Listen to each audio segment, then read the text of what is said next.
All right, so welcome back to Trampled Underfoot Podcast, your favorite podcast on the dial, Yeah, located here in Miami and over there in Oregon, Medford area. that's right. Spitted stacks of wax for your dancing and dining pleasure. Real quick, Mark, Okay. answer this. Okay. Guadalajara won't do. Name the song or band. Guadalajara won't do. Um. Woman, Guadalajara won't do. Okay. Nope. Ta-da-da-da-da-da. Nope. No, got it. Nope. And Rusty Nails Woodshop says Steely Dan. Is it Steely Dan? You are not a Steely Dan man. I like some of their stuff, but I don't, hover over every album they ever put out. Whoa, wait, okay, you know what? Red alert, Captain. Captain, I'm giving it up. He's got you Ste- are Steely Dan fans are some of the strangest people in the world. And I'm going to say that straight up. They're some of the strangest people in the world. Now, don't get me wrong. Like I said, I like their music. I have the album Asia, and I think it's called Can't Buy a Thrill. Mhm. And real good albums. But I don't hover over every song they ever put out, you know.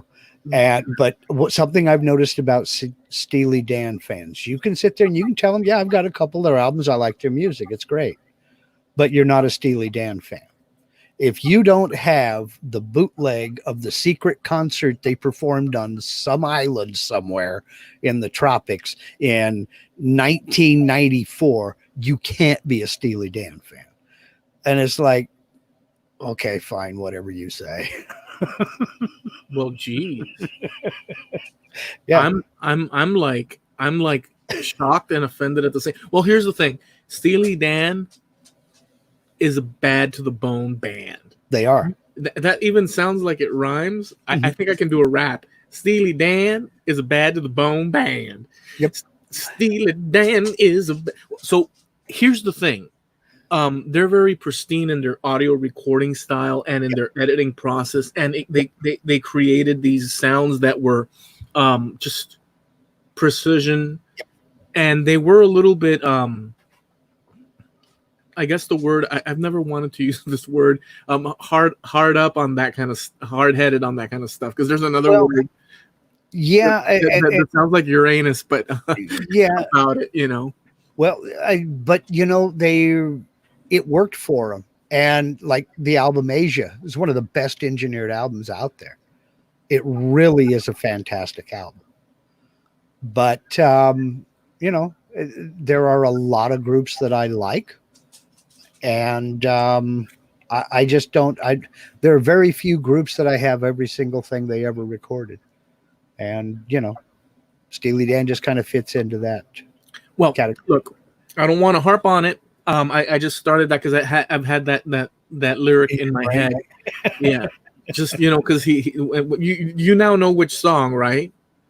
No. Oh, geez. I think it's called My Old School. I think. Okay. Okay.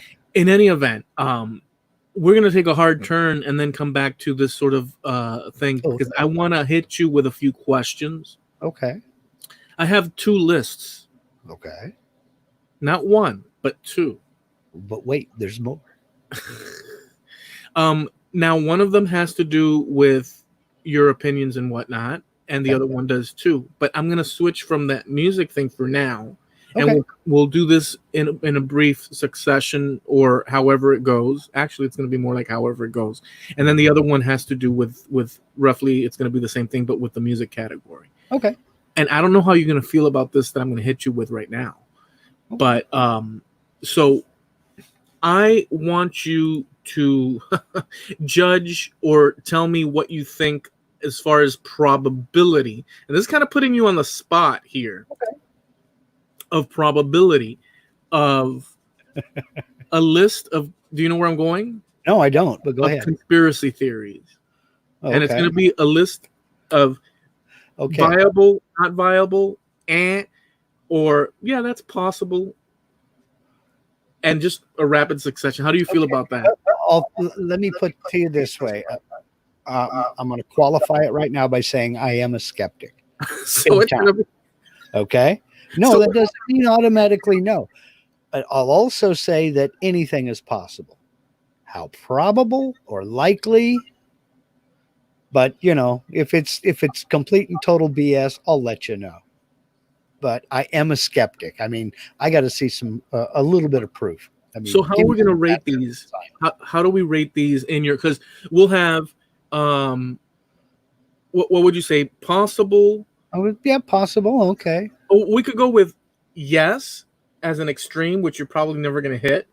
Okay. There's yes, possible, not a chance. I was going to say, okay, or nah, or absolute BS. But whatever, we'll figure it out. We'll try those. And by the way, you're not held to these. It's not like this is, but it's just a fun way just to open up conversation and stuff. Okay. All right. Go ahead. Okay. So the first one. All righty. This one's going to stick in your side here. Chemtrails. Absolute BS. I've looked into it. I've studied up on it. This is one of them that I have gone in depth. Absolute BS. Okay. and you and I could have a 4-hour discussion on this, and I'm ready. I've got facts. I've got sources. All right. So we're starting off. We're starting off rough here. Okay, here we go with the next one. And by the way, some of these you might not have heard of. Okay.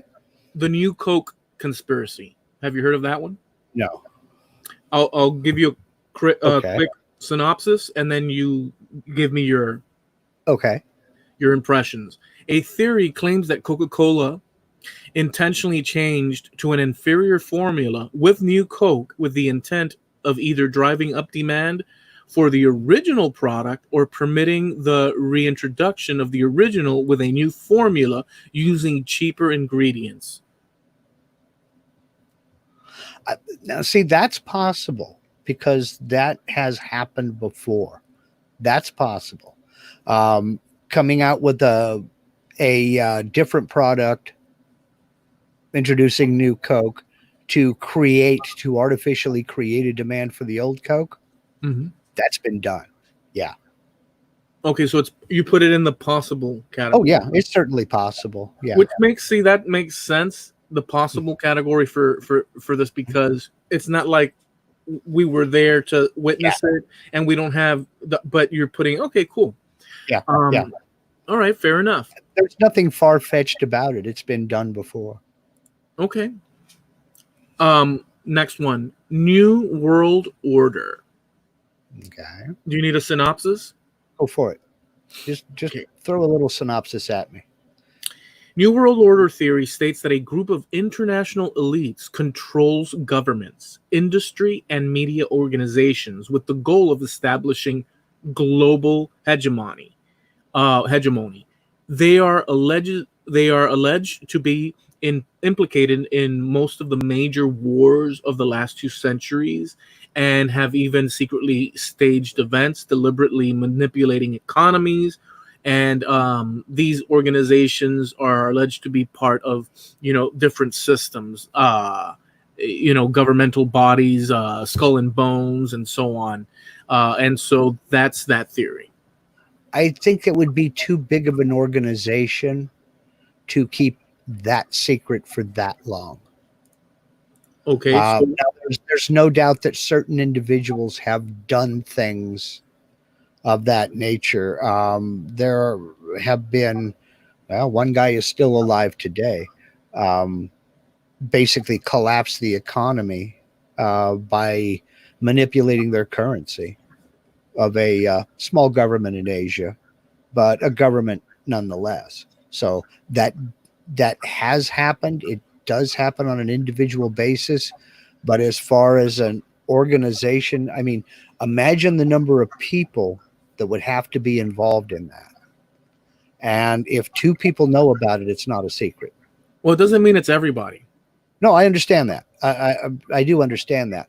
Yeah. But for enough powerful people to be able to influence just the major governments, let's just pick the US, the UK, Australia, Germany, pick the larger governments.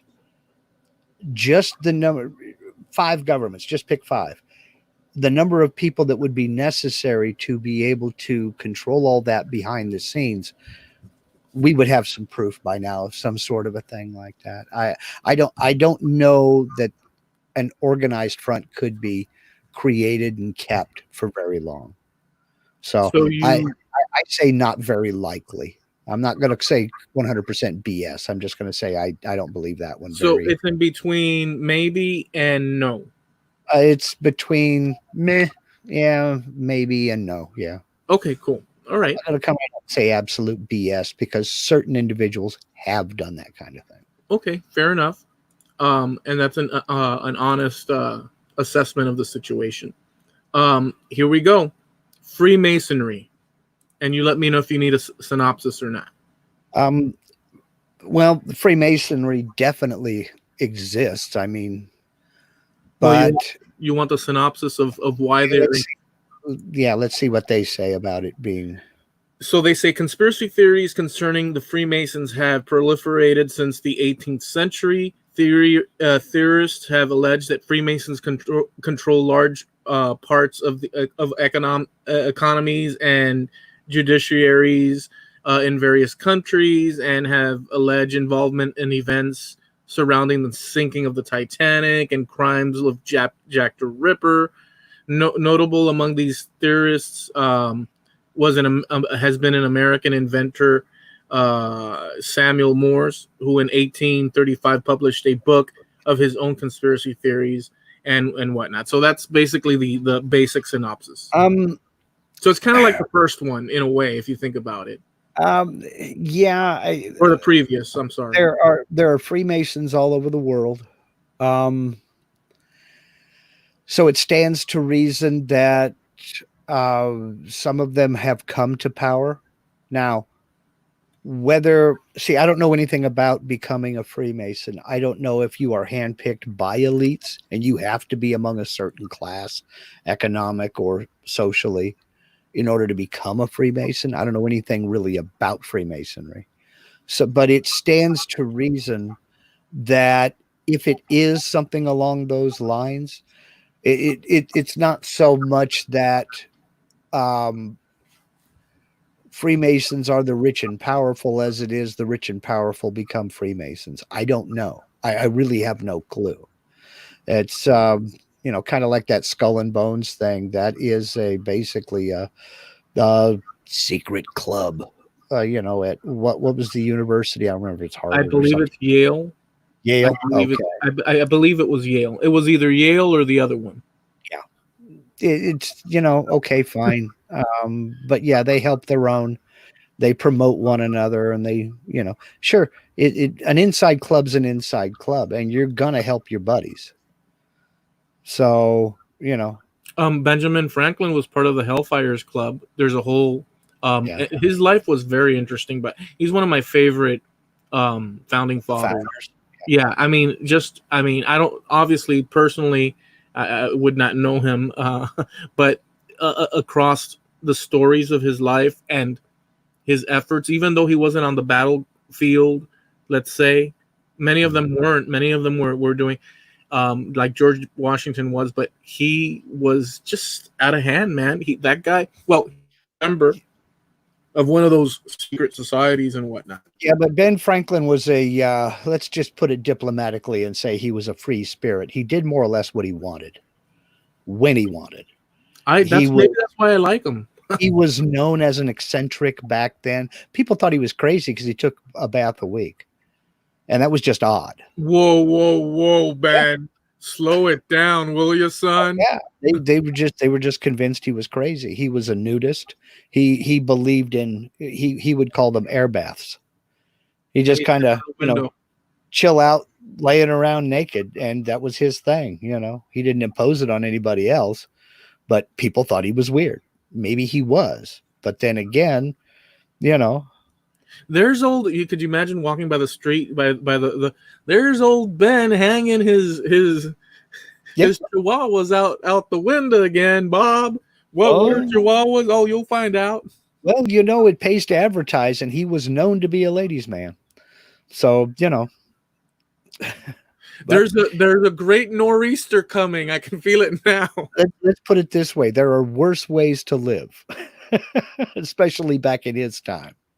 Oh, no, definitely. You know why he would know there's a great nor'easter coming while he was air bathing outside his window? It's just which direction the wind blows, you might say. So anyway, where are we going to categorize this Mason? I'm going to put a big, huge question mark on it. I don't know that it's some secret society with evil intent. I don't think they're out sacrificing virgins or anything like that.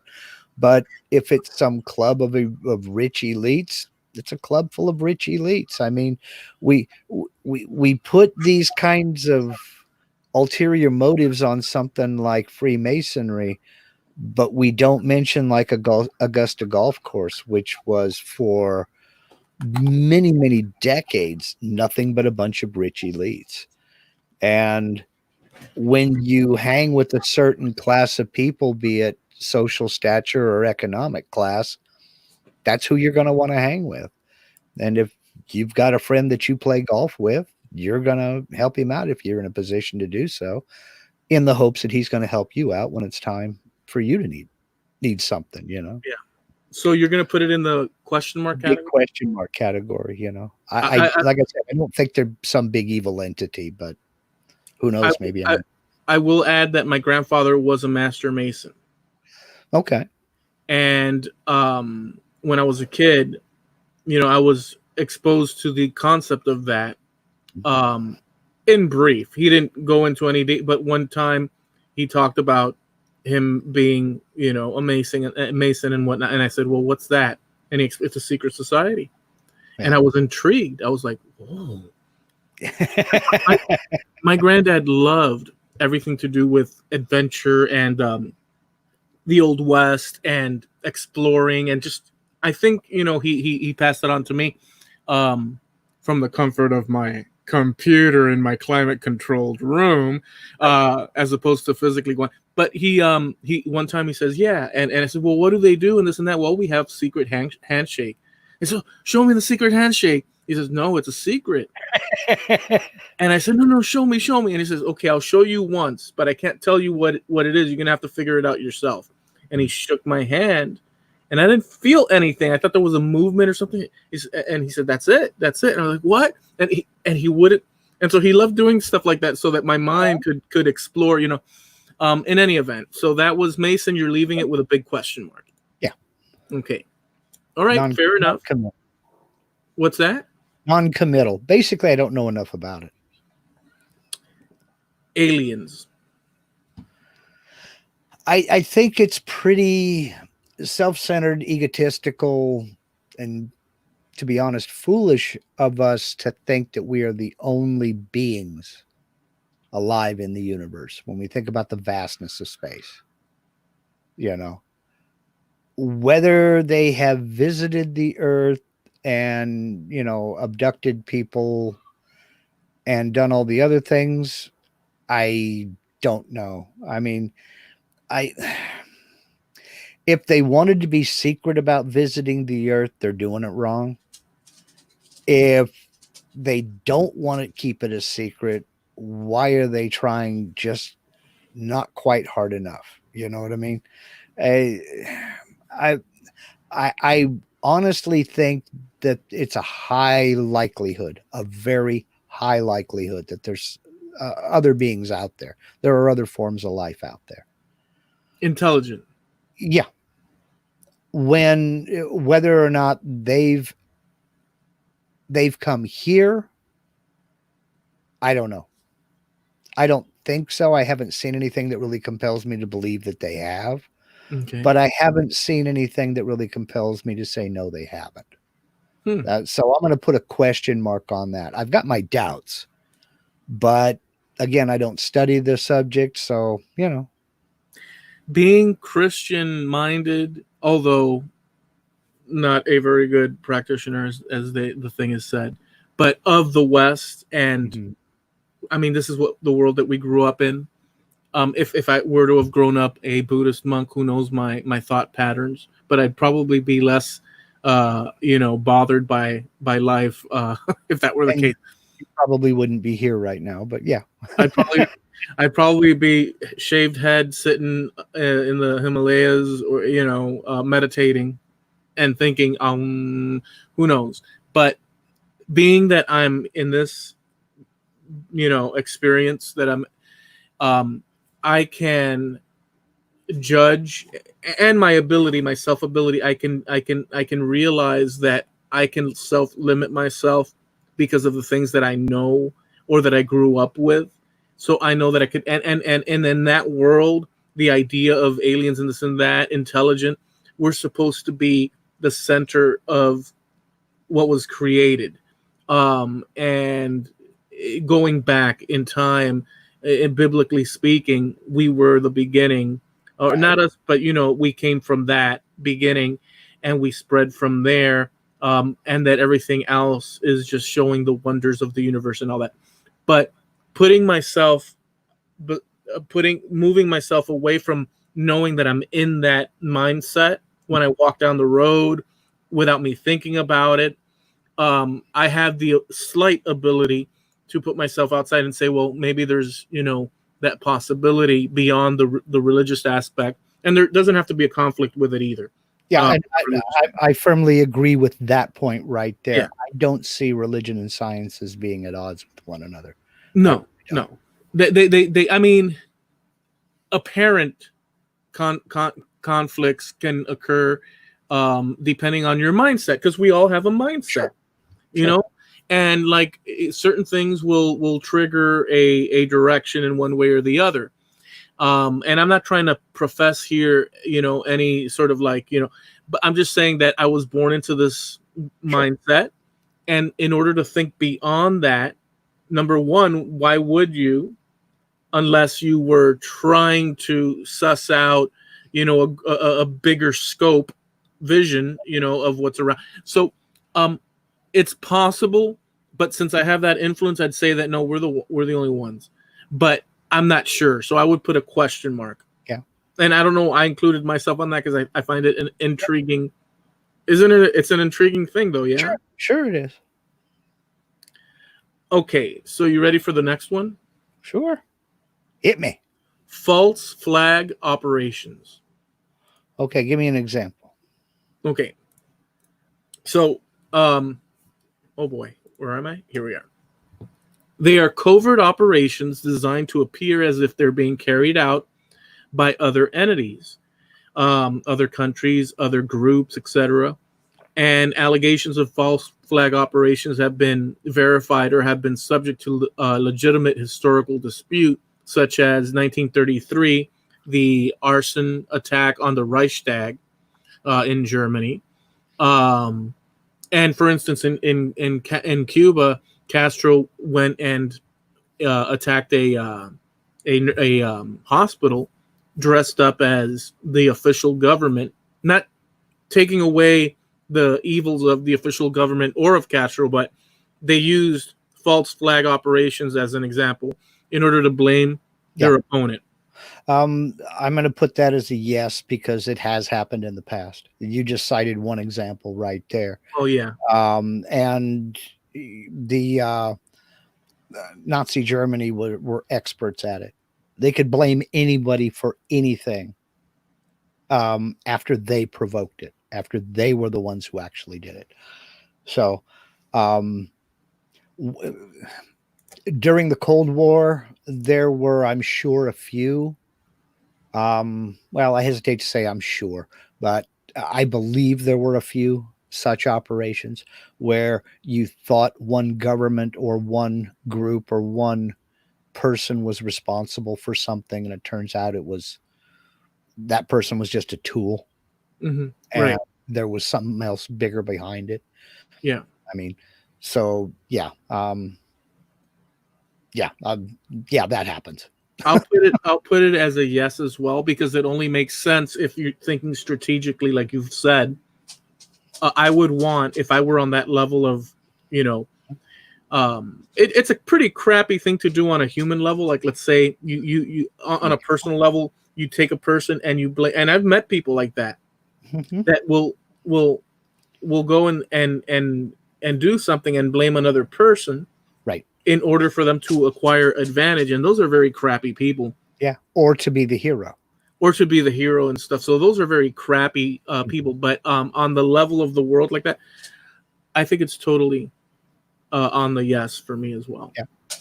Not every instance of something, but No, that's a possibility. But we do have history to let us know that yes, it's happened. It's happened in the past. Yeah. So I would go in that direction with you as well.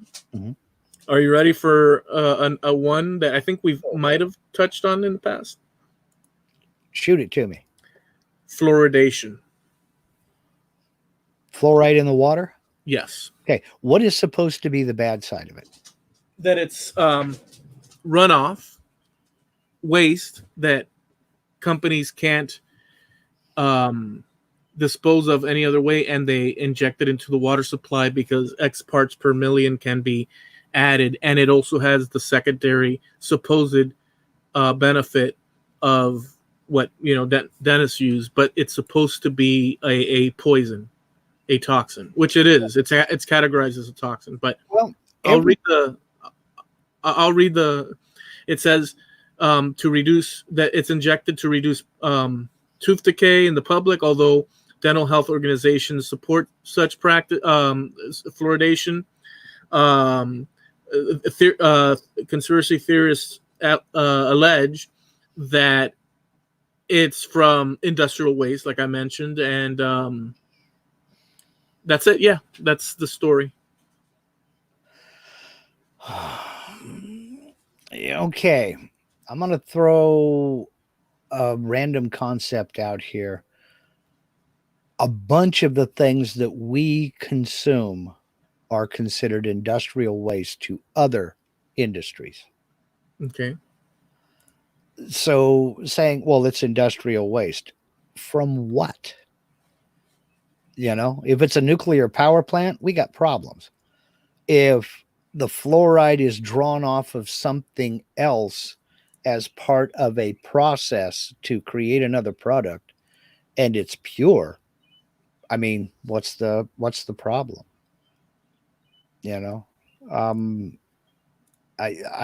don't. Okay. My next question would be, not counting something like an allergic reaction, because there are people who are allergic to, if you can think of a substance on the face of the earth, somebody is allergic to it. There are people that are allergic to themselves. But if there hasn't been any kind of a sickness, an illness, or anything like that, because you're saying, yes, it's classified as a toxin. Well, so is salt. Salt is a toxin taken too large a quantity. And you take salt, which is sodium chloride, and you break it down to those two base ingredients, sodium or chlorine, you've got a metal and a deadly gas. So to say, well, it's toxic, water is toxic in too high of a quantity. Right, I get your point. So you put it, that theory as as far as the industrial waste thing is concerned, I don't know. So I'll have to put a question mark on that. But I don't see it as any kind of a big, I mean, to what benefit? Who benefits? There has to be somebody who would benefit from this. I guess would be the people selling the fluoride. But the same could be said for the people who are selling the water to begin with. Right. So, I mean, I would put it as a question mark. Yeah. Because of intent. Mm-hmm. I don't know what the intent would be or not, and I don't see it as an impossibility. So I'd put it as one of those things that, yeah, well, okay, maybe. You know, that's what I would put that at. So MK Ultra. MK Ultra. Throw that at me. Okay, Was that? No, go ahead. we've got. It's called a research American genuine American research in the 50s and 60s.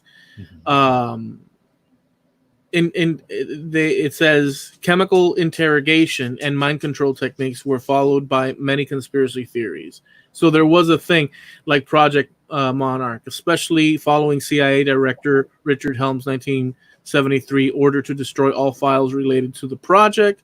These theories include the allegation that the mass fatality at Jonestown in 1978 was connected to an MK Ultra experiment. So I guess we're talking about something to the effect of what is that remember that movie with Frank Sinatra where he was a double agent, or that one of his buddies, army buddies, were a double agent. There was a name for that movie. The Manchurian Candidate. Manchurian Candidate, yeah. Yeah, could it be some sort of thing like that? So I'm thinking within that sort of. I think the Jonestown massacre. That's I don't see a connection there. Now it is known based on declassified documents that that's legitimate. The CIA as well as other government agencies did do experiments with things like LSD and other hallucinogenics, but that was basically done to more or less to try to see if they could find some form of perfect truth drug more than anything else. And which those do exist. There are truth drugs, let's say. It basically, I don't know all the ins and outs of it, but if they found something that worked, you and I would never know about it. We'd never have heard of MK Ultra. So that's leading me to believe that they didn't. Now, whether that drove some people mad, turned them into raving lunatics or schizophrenics or what have you, I guess that's a possibility. Mm-hmm. But it is known from declassified documents that some of those experiments were done. Okay. So, well, we've seen them doing like the acid test from like the 1940s or whatever. Right. I don't know if you've seen that where they give troops acid and they leave them in like a room or outside. Yeah, that's LSD. Yeah. Yeah. So LSD, like acid, whatever you want to call it. But yeah, there was a lot of that done. A lot of that being done. I mean, they were using troops to experiment, dude. Well, go back and look at some of the footage of the nuclear tests where you had troops in a long slit trench, like one gigantic foxhole. And okay, we're at T-minus 30 seconds. Put on your glasses and duck down into your foxhole. Basically done to see how many people would survive. There were a lot of people who died of radiation sickness just based on experimentation. Would that be illegal? Tests. It is now. But back then they could do with the troops that they chose. It turns out that they were lying to these people. And a lot of it they really didn't know. A lot of what we know now came as a result of those tests. They knew it was bad, but they didn't know how bad. And, you're talking about a property of something, radioactivity. You're talking about a property that's invisible. And if you don't die from it instantly or within the next couple of months, I mean, some of the effects may not be even known for 40, 50 years. Would you say it was a criminal? I mean, for the individuals that were exposed to it, that was criminal. Oh, sure. Because, I mean, so would you say that was a criminal sort of a... Well, it's easy for me to say that with 2020 hindsight, knowing now what maybe they did or didn't know then. But you just don't do experiments on people like that. Right. Like, let's say a rock fell from space and let's say you're a soldier. I said, okay, Mark, and the troops, we're gonna go in this room. We're gonna place the rock inside the room. We're gonna leave you there for 24 hours. I mean, what? Even though you don't know, nothing might happen. It's still a situation where you're putting people, soldiers, in harm. I think that it was kept criminal. And the next word out of his mouth would be, "Private, why are you running?" And my reply would be, "Sergeant, because I cannot fly."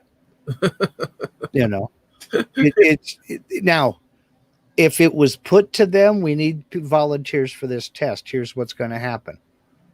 Here's what we don't know. We don't know if this is going to happen or if that's going to happen. It's a high risk. We're looking for volunteers. If these people come along and they sign documents and do this, that, and the other, that's on them. If they go U2 in the foxhole and lob a nuke at them, that's a completely different story. Right. Okay. So, all right, fair enough. We'll do one more. Mm-hmm. One more. All right. And I'll throw this one at you. Okay. The Denver airport. This is a new one on me. I know nothing about it. Some theorists believe that the Denver International Airport stands above an underground city which serves as the headquarters for the New World Order. Theorists cite the airport's unusually large size, Mm-hmm. its distance from Denver City, Mm-hmm. its center, and there's Masonic and alleged satanic symbols, as well as a set of murals which include depictions of war and death.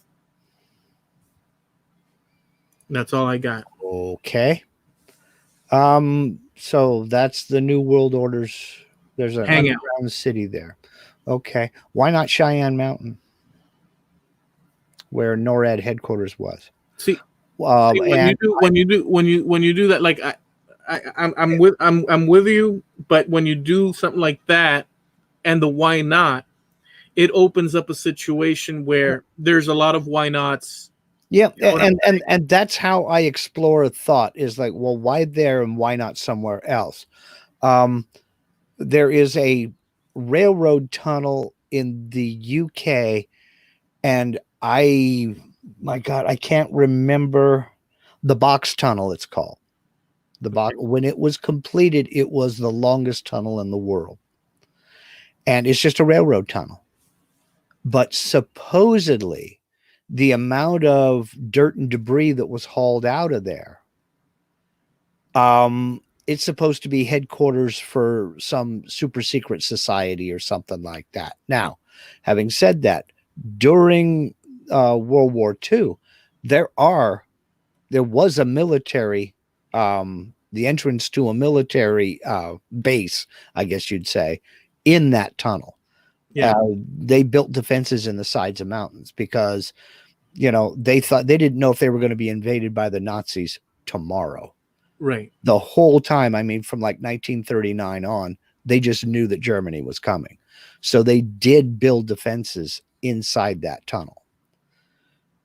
But it supposedly is supposed to be the headquarters of the New World Order also. So either they've got several branch affiliates, or it's a bunch of BS. The easiest place to hide is in plain sight. I would bet that everybody who is in or near a major city knows of a couple of skyscrapers that you have absolutely no idea what offices are in there. Mm-hmm.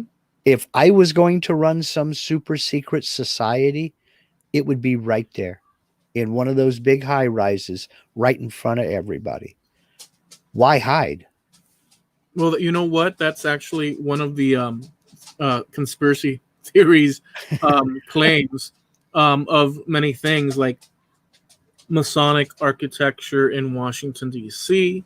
that's in plain sight, but people just don't see it or pay attention to it or know the history of it, although many people do. Oh, yeah. There are Masonic symbols all over the place, but when you consider that like for instance, on certain memorials, the people it's memorializing, they were Masons, and the architects were Masons, the contractors were Masons, the builders were Masons, some literally, some in the Freemason context. So yeah, you're gonna see that. I mean, if they were all Celts, you would see Celtic symbols. If they were, you know, um, Hindu, you would probably see Hindu symbols. So it only stands to reason, you know. Yeah, I wouldn't follow with it. Well, I'll put this one as a question mark for me Mhm. because with all that said, the truth is that one doesn't know, and it there could be something underground, maybe not for the purposes that they state. There could be something there, you know what I'm saying? So I don't know, and it's not like, it's an impossibility. So I would put it as a question mark in my now whether or not it's all that other stuff, I don't know. Yeah. You know. Yeah, I would have to say, I'm assuming they're talking about the airport buildings. I don't think they really believe that there's an underground tunnel system under the runways or what have you. But They believe there's something underground. I don't know. I'm sure that one could yeah, find out, but there's something underground, and that's like, I guess, is it a city that they said? Let me see. well, there's a mystery behind every door you see that says authorized personnel only.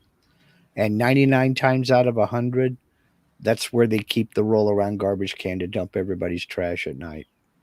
But Okay. there's a mystery there because the door is always locked. Why? So you won't steal my squirt bottle so I can do the windows. Right. But see, the only and by the way, they do say it's a city underground. That's what they but by that statement, um granted that that's more likely the case. It's kind of like in the movies, the old lady that lives in a mansion and the kids are playing and they always walk by the mansion she's never seen, and they're like, oh, that lady's, they're hiding dead people in there. So like those movies, and we got to go explore, and they go in, and all it is a lady reading her newspaper and with like cats. Yeah. So I get that, Mhm. but human curiosity, Sure. a little bit of wild imagination can Mhm. sometimes lead to surprising discoveries that might not sound like even a thing that would be. But in other words, I always leave it with a question mark because anything's possible. Um, but we don't know, so that's why I leave question marks on these things. I just think that that's a lot of trouble to go to when it would be just as easy to lease the top 30 floors of a skyscraper or build your own right downtown Well, remember, there's a lot and of Americans. and disguise it by leasing out the offices on the first 10 floors. Well, what if they had that plus the other thing? So there's all these. So look, what if they had all those buildings up in the skyscrapers across town and the world, whatever. Plus, they have an underground city in case of a nuclear. Because we know Americans, whether it's small family bunkers, they'll dig trenches out and throw in like some sort of container, or other people. Like there's this place where it's a massive, like, I don't know how many level, and that's like known, where it's like with Yeah. huge doors. It used to be a missile silo, and now it's converted into like apartment buildings underground for people that want to avoid the catastrophes in the future. I mean, so Yeah. it's not unheard of that if normal humans do that, the elites, whatever that means, it would mean something on the economic, level, Yeah. would not have something similar. I mean, why not? Maybe. If poor people got it, what not? Why not even more so? Rich folks have an underground bunker, let's say, or more. One thing about rich folks is not all of them, but a major character trait of the elite rich. You're not just talking the guys well off. We're talking Fortune 500 rich. Well, we're talking conspiracy theory Right. at this moment, so But we're talking who knows what they are. But one common character trait is self-importance. They're not going to want to sit in an underground city in Denver. they're going to want to sit in their own little shelter That's the psychological. under their it's take care of number one first. Yeah, but you're going down a road that can see. Here's the thing with that. Mhm. You're not saying that that's officially the. In other No, words, that I'm can't. just saying that it's more likely that they would have their own little private bunker than fund, even partially, the building of a underground city beneath the Denver airport. Have you ever seen the Denver International Airport? I've seen it in I've movies and whatever. I've flown through it. It's out in the middle of nowhere. But There's nothing around it. but let me just add this: what you said that they'd rather this and this and that. I can't tell you with any certainty that they'd rather do A versus B. Yeah, and I can't with any certainty either. It's just that's an assumption on my part based on a common trait that I see in the rich elites. Right, but this is going past this is like world or whatever it might be. But so I don't know. So I leave it as a question mark as far as that. So and you leave it as I leave it as not very likely, simply because the Denver airport is out in the middle of nowhere, and it's out on a flat plain. You know how hard it would be to hide something like that?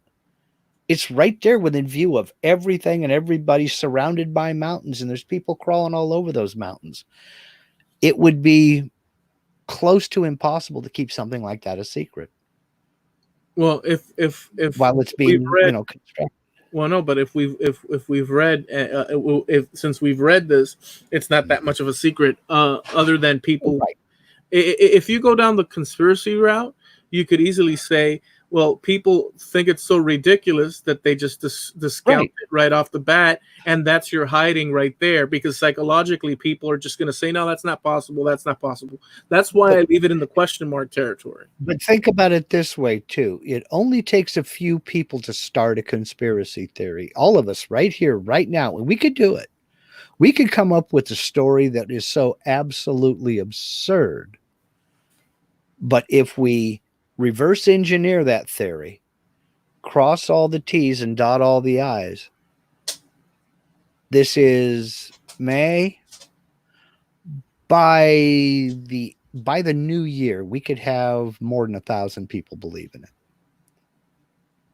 It's all on how you wrap it. It's all on how you present it. And the believability of the person saying it.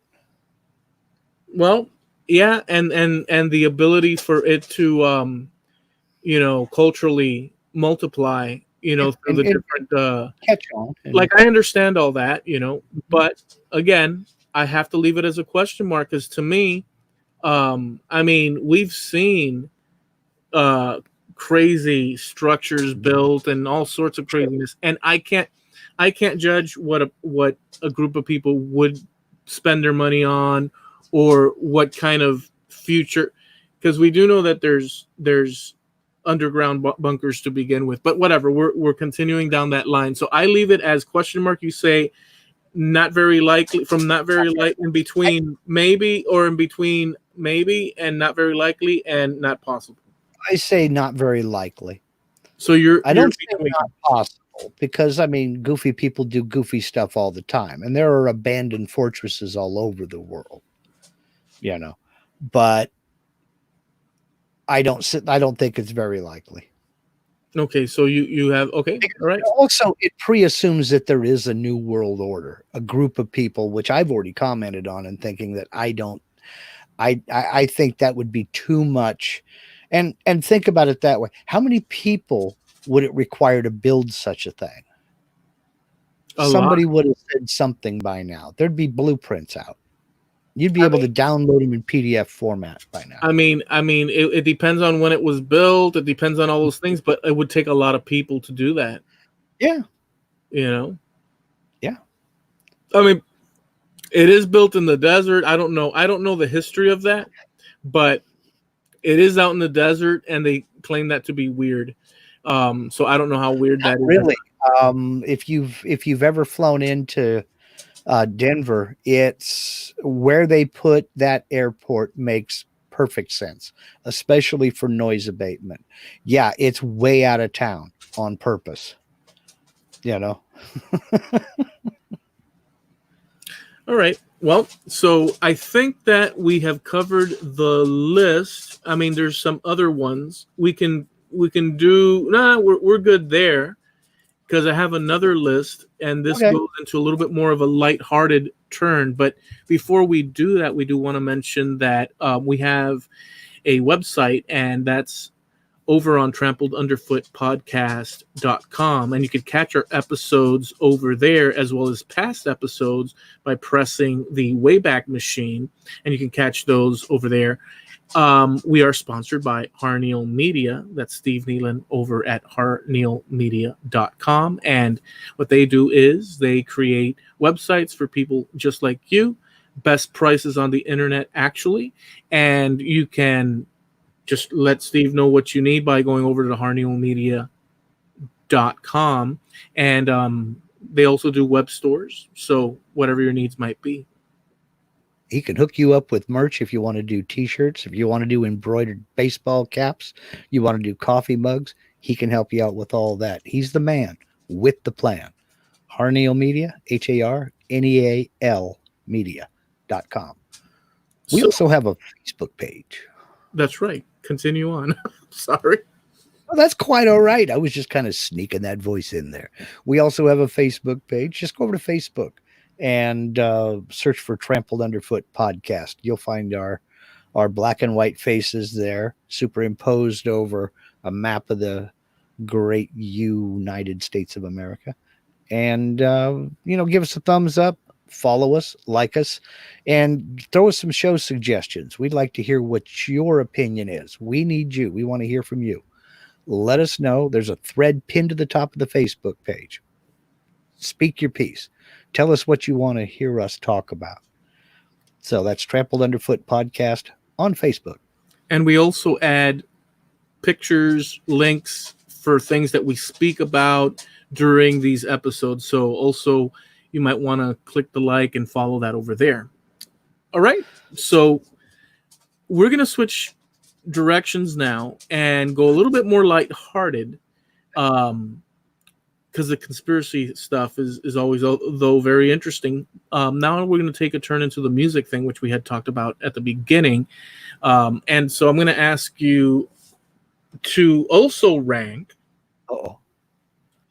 these 1970s rock bands. Okay. And I don't know whether we should do let's do this. 1 through 10, 10 being bad to the bone, extreme rock band. 1 being obviously not that exact. So now some of these, I'm going to go with we're just going to go with the list, and whatever pops up, you're going to be familiar with some of these, most of these, probably all of these. You ready? And so these are 70s rock bands. There's going to be 70s rock bands, although there's spillover. So some people go from 1960s or even 50s into the 70s and all that, but it's 70s era. Okay. And it's your call, what you think as far as the category of these. And if there's like some sort of issue where I freak out because you're like, you will. If I do, I'll throw in my 2 cents, but let's start this off. All right. So here we start. Led Zeppelin. One of the best bands in the world. Give me another. One of the best bands in the world. 10. Definitely a 10. That's a strong 10. I mean, you can't put on a Zeppelin album and not find something in there. And I'm talking to everybody.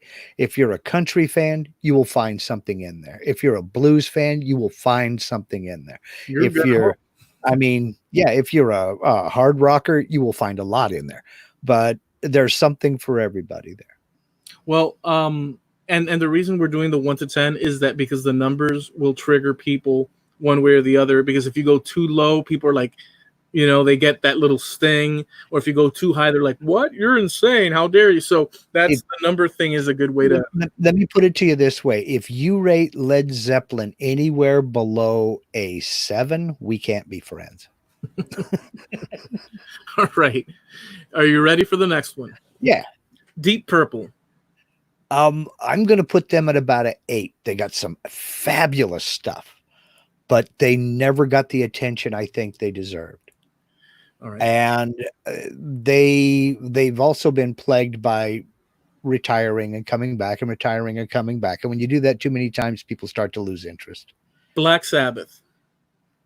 The inventors of a genre. What else can you say? I mean, I'll give them a strong 8 too. Whoa, I have my first issue with you. I mean, I can see it because it's not like at the same time. We have to take into account personal taste. I'm not a metalhead. Okay. So, fair enough. The Who. 10. There's no way. Oh. There is no freaking. I mean, yes, there is a way, but I hate that you gave Black Sabbath an 8 and you give these guys a 10. Although it's personal taste. You're a metal guy. I'm not. Okay. But you cannot listen to Roger Daltrey scream in "We Don't Get Fooled Again" and not just associate that was the era. Okay, fair enough. Here we go. The Eagles. Another 10. Okay, I'm glad you did that. Because again, there's something for everybody there. Okay, I'm glad you did that because I'm with you on that. The Doors. Be careful now. What you talking about? I was listening to Jim Morrison before you were even a glimmer in your mama's eye. I'm gonna put the Doors at about a 9, but only because they were so short in their career. Okay. It was only so short because God knows where they could have gone. And I'm gonna forgive you that little statement you did because it's so factually true.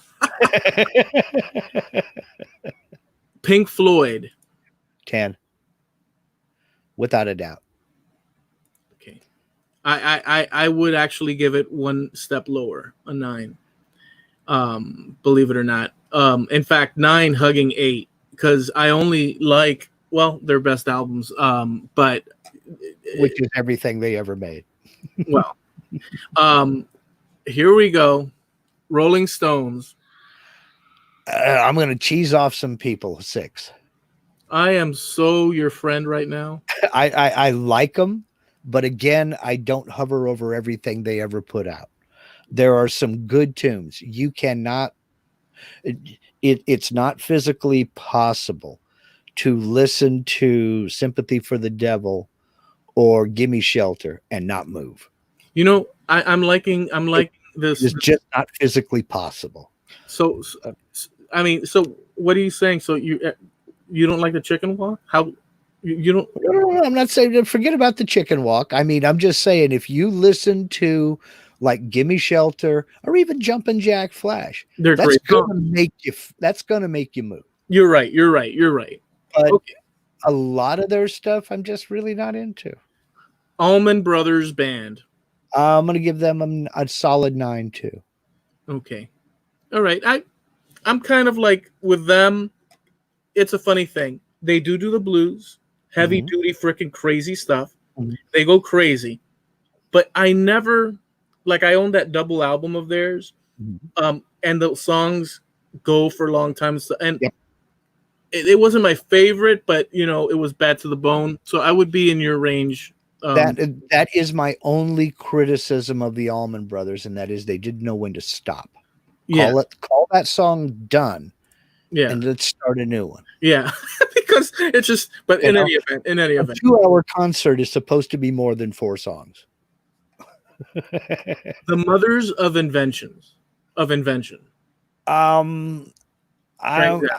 have to give Zappa a 10 because he was everywhere at the same time. Okay, even though I love Zappa, I would give that a 7. Really? Yeah, because if you listen to those albums, it's like there's great stuff in it, but I wasn't in love with the I don't know. I just, but and maybe I'll change my mind. I guess 7 to 8. Well, I'm not there to. I'm not here to change your mind, because it does come down to personal taste. It always will. And some people just aren't into putting on Joe's Garage Acts 1, 2, and 3, and that's cool. Kansas. I'm gonna cheese off some people. 4, 5. Wow. Okay. All right. They had some good tunes, but Blue Oyster Cult. I'm going to put them at about a 5, maybe a 6. Okay, I'd be a little bit higher than that, but I'd be with 6 or 7. So okay, that's fine. They had some good tunes, but yeah, okay. Queen. I'm going to give them an 8. Boy, that is. I mean, fine. I would give them a 10. If I could go higher, I'd give them higher. That's how impressive they were. They were excellent performers. Each and every member of that band was a sterling performer on their own. They have excellent voices. They're excellent musicians. It was the songs they did. A lot of them were excellent. They were great. But a lot of them, when you get into them lyrically, it's like, what the hell were you smoking when you wrote this? This makes absolutely no sense. King Crimson. Never really got into them, so I'm gonna have to back away. I mean, I heard Court of the Crimson King a couple of times. I mean, years ago, but I never really got into them, so I don't know enough about them to have an opinion. And I'm gonna say the same with Emerson, Lake, and Palmer if they come up. Okay, all right, fair enough. Leonard Skinner.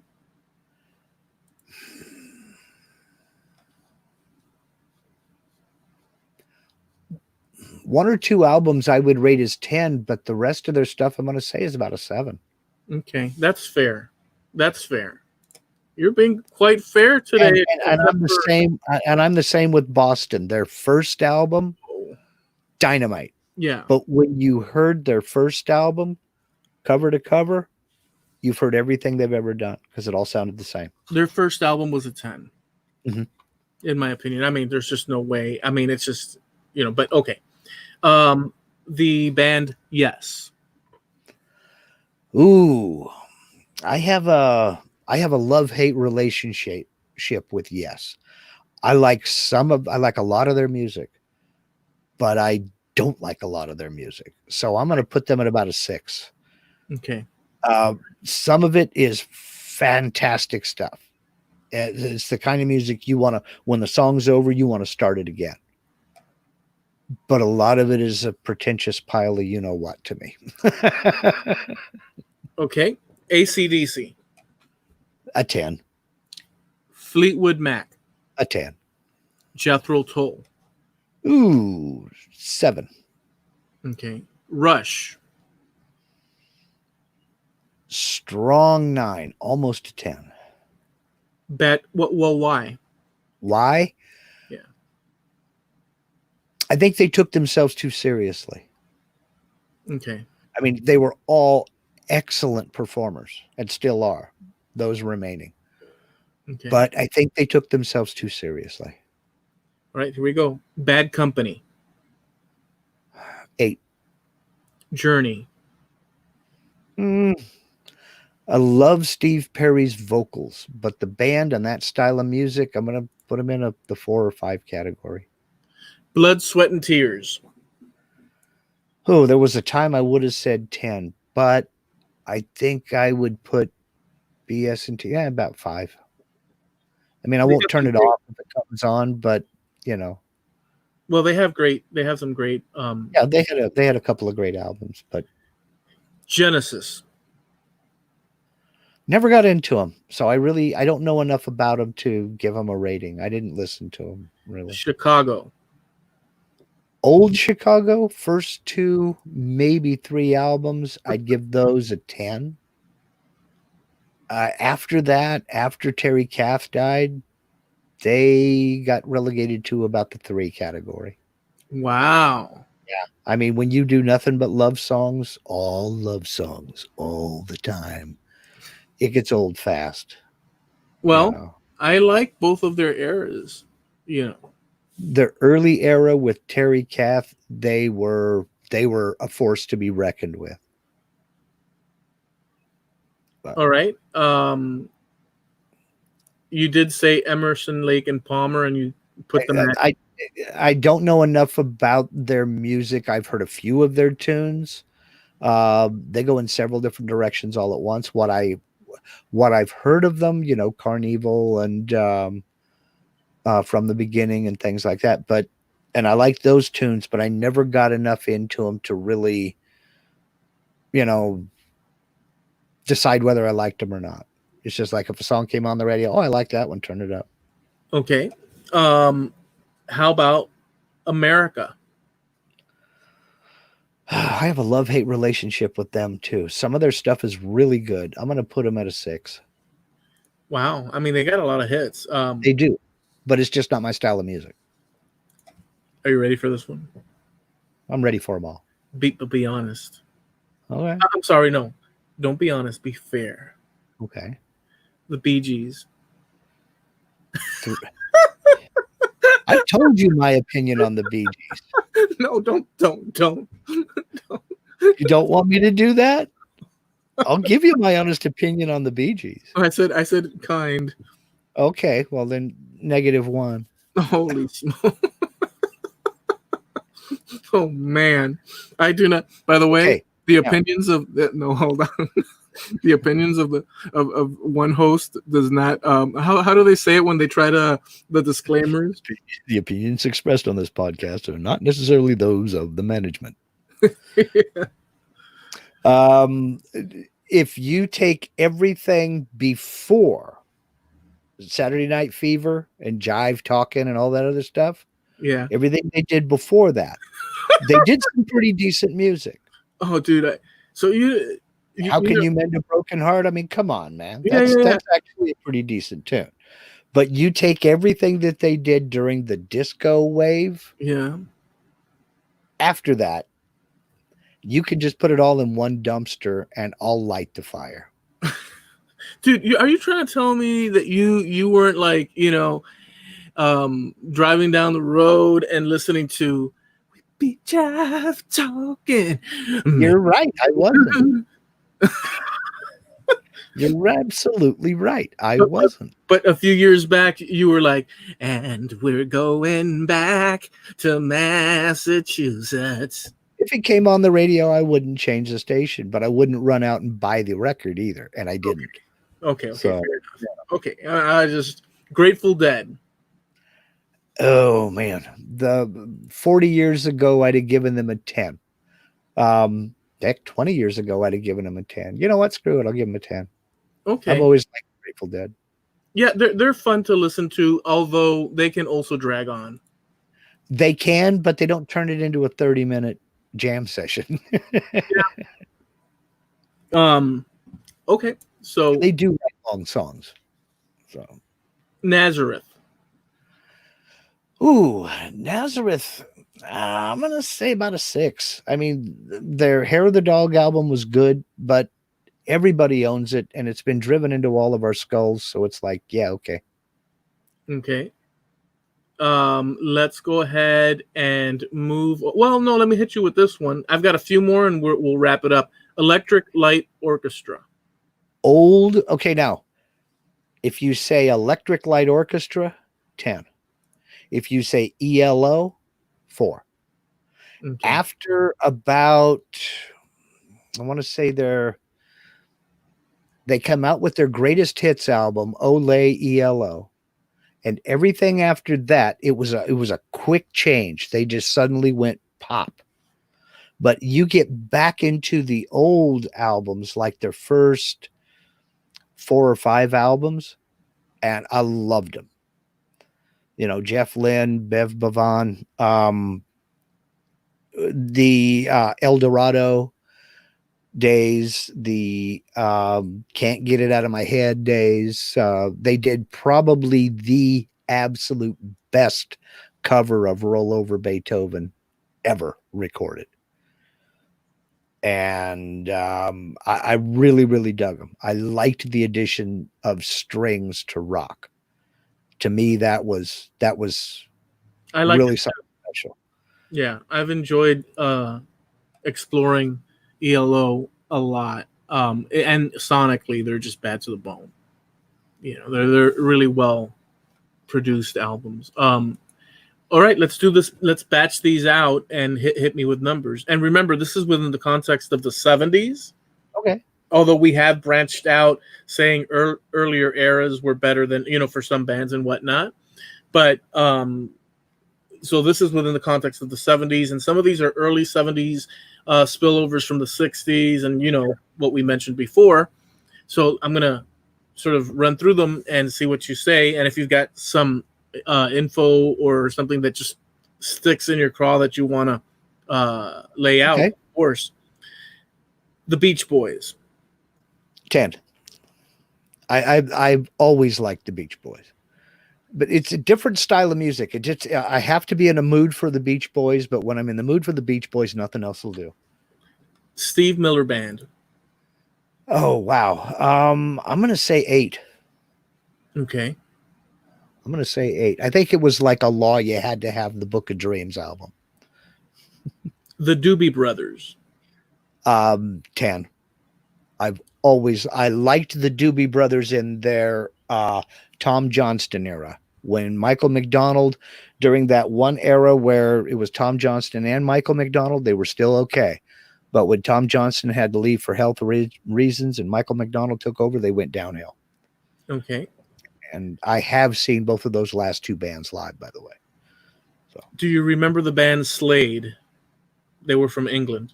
Yes, I've heard like 2 of their songs. I don't know them well enough to say yes. Okay. Here we're getting a little bit closer to the end of the decade. Talking Heads.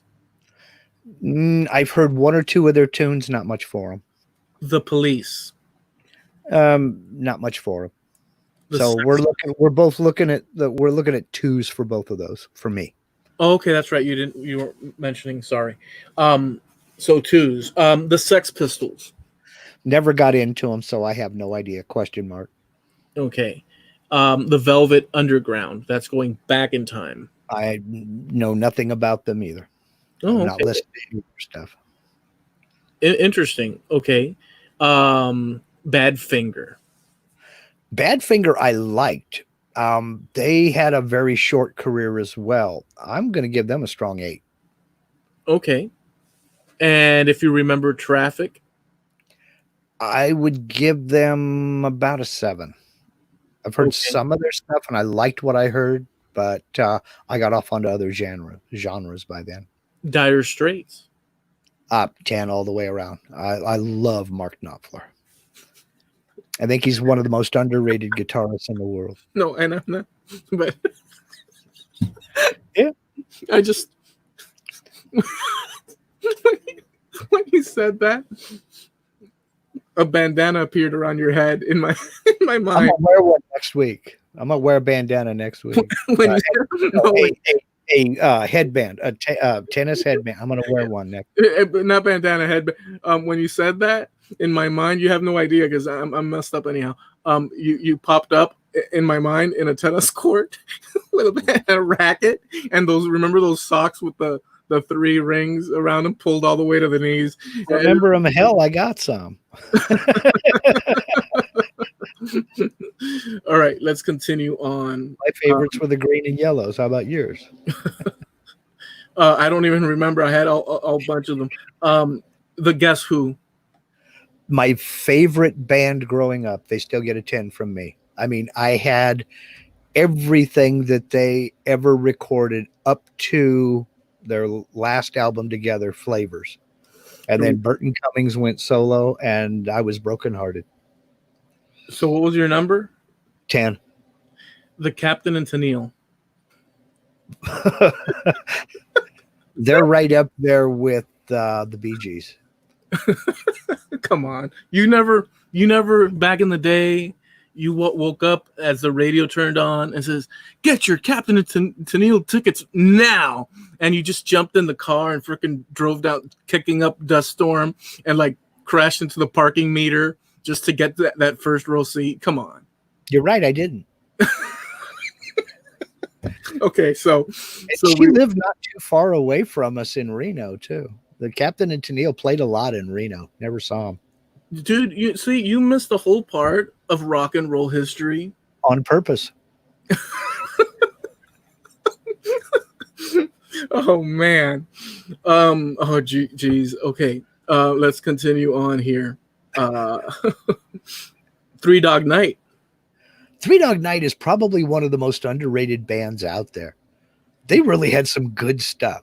I'd give them a strong 8. Okay. And then we have Steppenwolf. Ooh, They had a great song. they had a couple. I didn't get super heavy into them. They were always kind of in the background. I'll say 5. I mean, they weren't bad, but they weren't, top of the line either. They had some good music, but they were just kind of in the middle. All right, I've got 2 more. Okay, we're gonna end with finish up strong now. Come on, finish up strong. So I've got 2. I'm gonna hit. This is the first of the 2. Tom Petty and the Heartbreakers. About an 8. Okay, about an 8. All right, and we're gonna finish this one off with a bang, and be honest with this one. The Bay City Rollers. That has to be the most limp-wristed Ending. weak finishes I have ever participated in my life. Oh man! I mean, do I know where this is going or what? They were the bubblest of the bubblegum bands. I'm going to give them a -1 with the Bee Gees and Captain and Toenails or Tennille. Oh man! All right, so I guess we'll finish off with one since that's not even fair to do. No, it's not. Yeah, that's not. We're gonna end up with something that's more towards my experience or liking. Rainbow with Ronnie James Dio, and I don't know if you even bothered with that. I've heard some of their stuff, but I don't know enough about them to really make a judgment. Okay. On them. But there were so many other bands in the 70s, and I'm thoroughly shocked that there was no mention of the Beatles, ZZ Top, T-Rex. Yeah, there's more. There were so many other bands out there that were, and it shocked me that the Beatles weren't mentioned because they were early 70s. When they split up. But I mean, talk about shaping music. We've talked about them on and on and on. That's a strong finish. Yeah. Well, I mean, you're right. Well, folks, what can I tell you? We've had our ups and downs with the bands that we've displayed here, and you see now where Mark is at, and when he hit us with his Dire Straits, well, I mean, I couldn't help myself but picture Mark holding a tennis racket, bandana, those socks all the way to immediately. Just call me ridiculous. Okay, ridiculous. We'll also throw Ted Nugent in there and give him a hard 10.